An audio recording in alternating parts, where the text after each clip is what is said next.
en ocasiones, la vida es reiterativa. Como dicen ahora modernamente los psicólogos, una especie de déjà vu, algo que tú lo vives y te da la impresión de haberlo vivido con anterioridad. Eso se da mucho en el espectro político nacional. Sí. Tiene que ver con el asunto este de el caso Senasa, el escándalo que muchos dicen que es el mayor crimen cometido contra los pobres del país. ¿Quiénes son mayormente los usuarios de ese servicio de salud del Estado? Bueno, los que menos pueden, los de a pie, los pobres. Y tratar de llevarse entre las uñas el dinero de los pobres es un crimen que no tiene calificación. Ahora, ¿por qué yo digo que es reiterativo? Porque parece ser que algunos políticos, doctor, no han logrado descodificar lo siguiente. ¿A qué se va al poder? Eso tiene una gran cantidad de respuestas. Todo va a depender del nivel de conciencia que usted tenga como político y como ser humano. Ahora, hay una dinámica que reza que uno va al poder a servir al pueblo. Eso es en teoría. Una simple retórica, un enunciado muy bonito y que mucha gente no ha logrado poner en ejecución. Al punto que a usted lo nombran en una posición y cuando digo usted me refiero al genérico, no a nadie de manera particular, y hay ocasiones en que usted lo primero que pregunta es no cuánto pagan en el puesto, es secundario, ojalá sea de gratis. ¿A cuánto asciende la búsqueda? ¿Qué es lo que hay? Como se dice ahora, ¿qué hay ahí?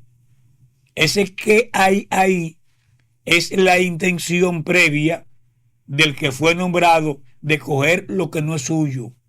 ¿Qué es lo que hay? ¿Qué me puedo buscar? Por eso decía al comienzo del comentario que hay cosas que son reiterativas.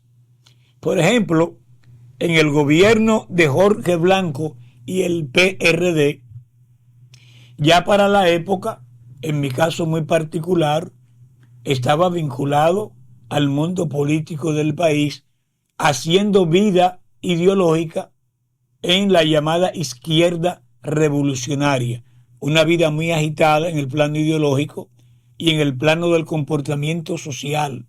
Entonces, recuerdo como ahora que no es nuevo el asunto de que los partidos busquen el voto externo, gente que no está con nadie, pero que en un momento dado vota y para ganar en un proceso electoral hay que conseguir votos.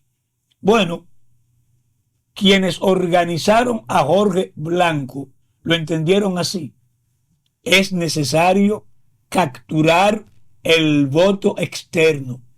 En ese escenario surge el ingeniero José Michelén y organiza lo que algunos ya olvidaron, otros aún recordamos, la famosa avanzada electoral. Era el brazo político externo para sumar votos disidentes y de gente indiferentes a la candidatura, no del PRD, de Jorge Blanco.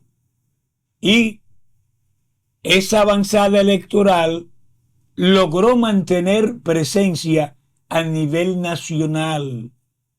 ¿Cómo se logró eso? Invirtiendo dinero a papeletazo. Dinero es el motor que mueve la intención del votante. Y el ingeniero lo sabía. Ganó Jorge Blanco.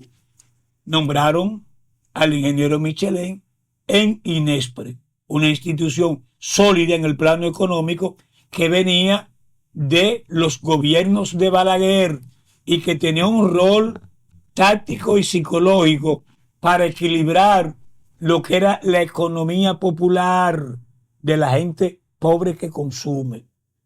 ¿Qué hizo el señor Michelin? Bueno, tratar de recuperar su inversión en la campaña para Jorge Blanco. ¿Qué pasó con Jorge Blanco? Se hizo el loco y en su momento no asumió la responsabilidad debida. Cuando sale del poder, que Vincho Castillo instrumenta aquella denuncia querella, que lo recuerdo como ahora, que ahí sí el Ministerio Público actuó por el rumor público en ese momento. De Fonitú no solamente se fue José Michelén, Fulgencio Espinal, el ingeniero Flores, entre otros, Cuervo Gómez, ministro de las Fuerzas Armadas, que cuando eso era secretario de Estado.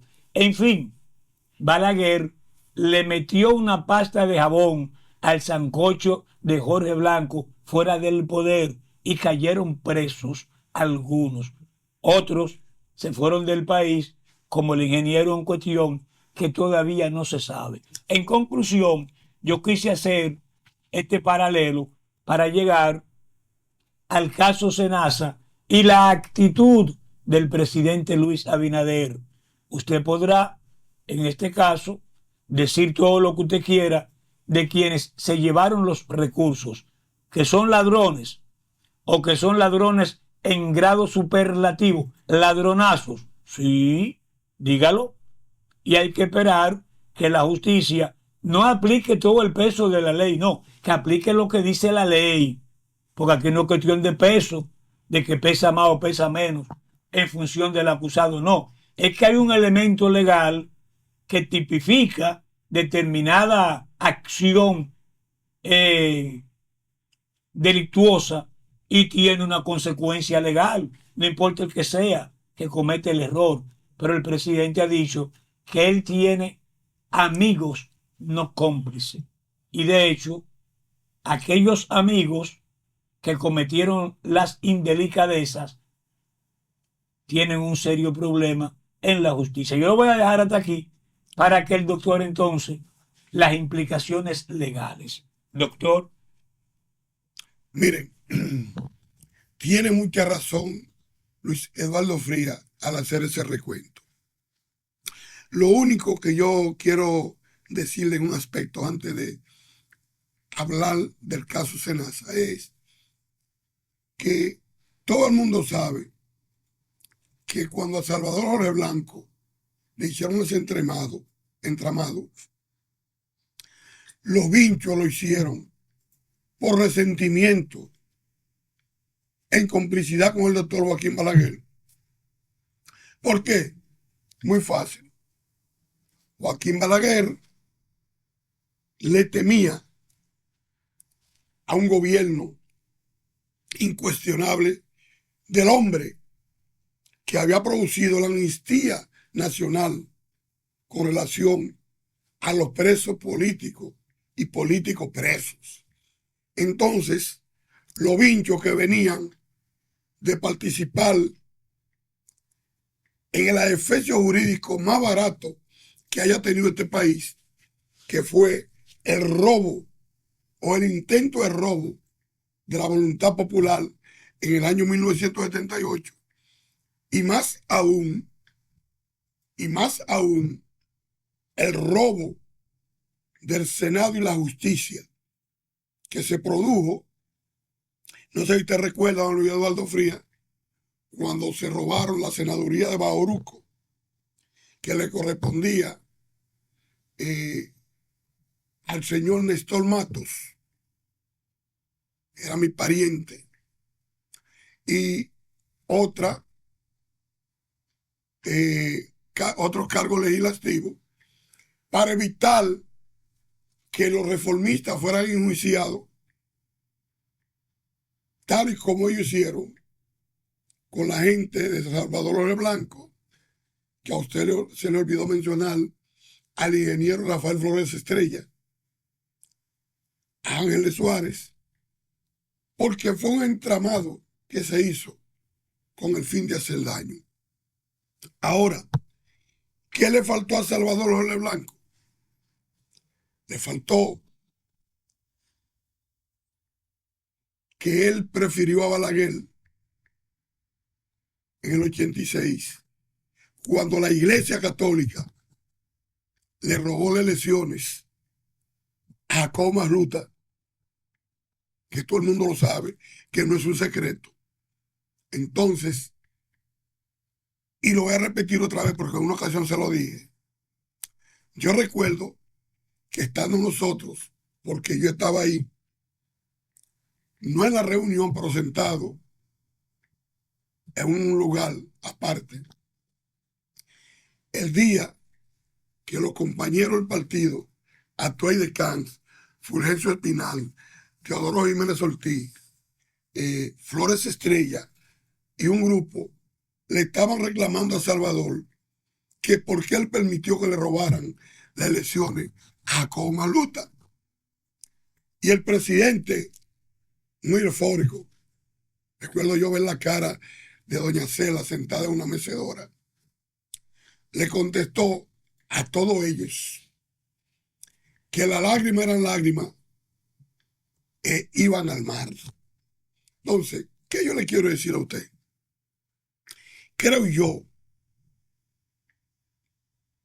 que el presidente Luis Abinader ha hecho lo que ningún presidente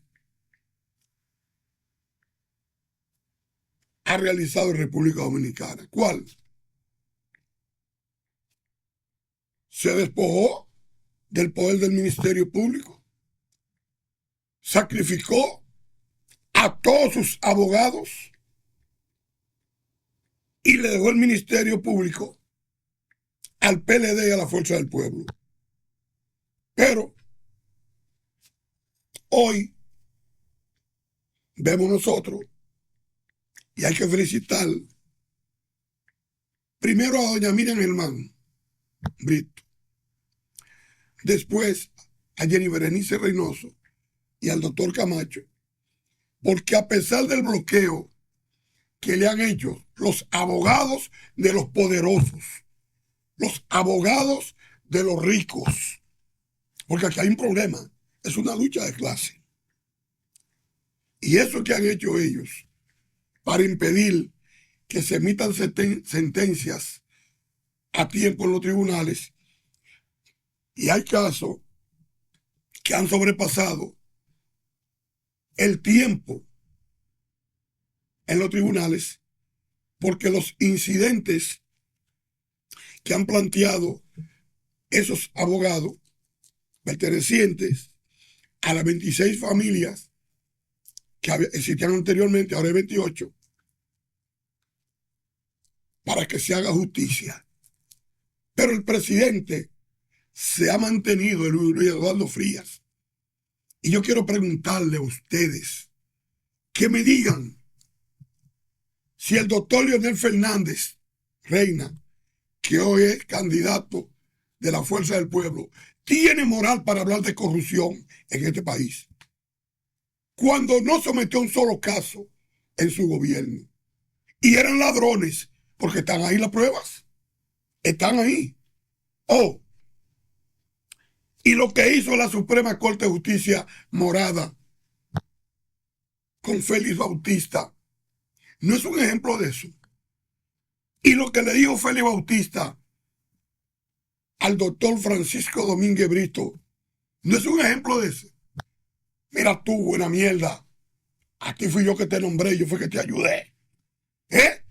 No se ría. Dígame, nadie puede decir aquí que Luis Abinader ha hecho eso. Y voy más lejos. ¿Qué es lo que nosotros esperamos? Que el caso Senasa, que por buena suerte no hay un pobre incluido en ese expediente. Son todos ricos y gente de clase. ¿Usted sabe con qué yo comparo el caso Senasa? En su mayoría, con el caso del YC. Y pregúnteme por qué. ¿Por qué, doctor? Porque en el caso del YC, la mayor parte de personas que fallecieron eran gente poderosa, gente de dinero, porque ese es un centro que iba la gente de clase, ¿verdad?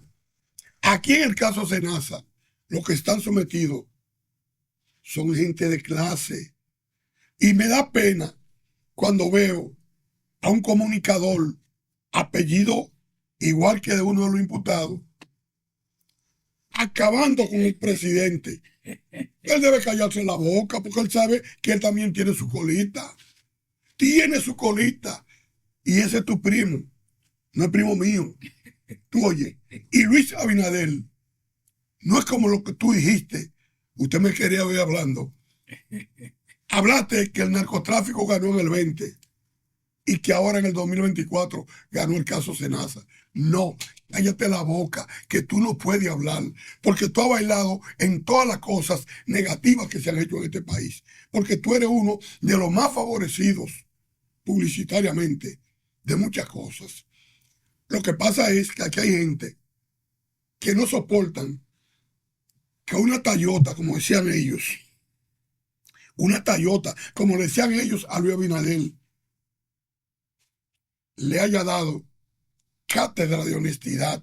Yo no robo. Y me recuerda la palabra de Joaquín Balaguer, cuando él decía que la corrupción se paraba en la puerta antes de su despacho. O sea, los funcionarios robaban, pero Balaguer no. ¿Usted recuerda esa frase? No, y nunca metió preso a nadie. A nadie. Ahora, en el gobierno del PRM... ¿Por omisión qué es eso, doctor? Es un delito. En el gobierno del PRM, los PRMistas que se equivoquen y se sigan equivocando. Y hay un deslenguado por ahí que dice, un senador que tiene su cola también, que él lo sabe, que hay 276 casos de funcionarios que Milagro Ortiz Bosch debe decir los nombres. Pero dilo tú, porque mira, uno de lo que usted está mandando ahí al expresidente del Colegio de Abogados, que respeto mucho, a Miguel Surún, que está encabezando una convergencia contra la corrupción. Pero Surún, tú sabes bien y tú conoces, no te da vergüenza participar en eso. Deja que la justicia actúe libremente y no te esté llevando de gente que te están mandando a hacer cosas. Esperamos las condenas de todos los que están implicados en casos de corrupción.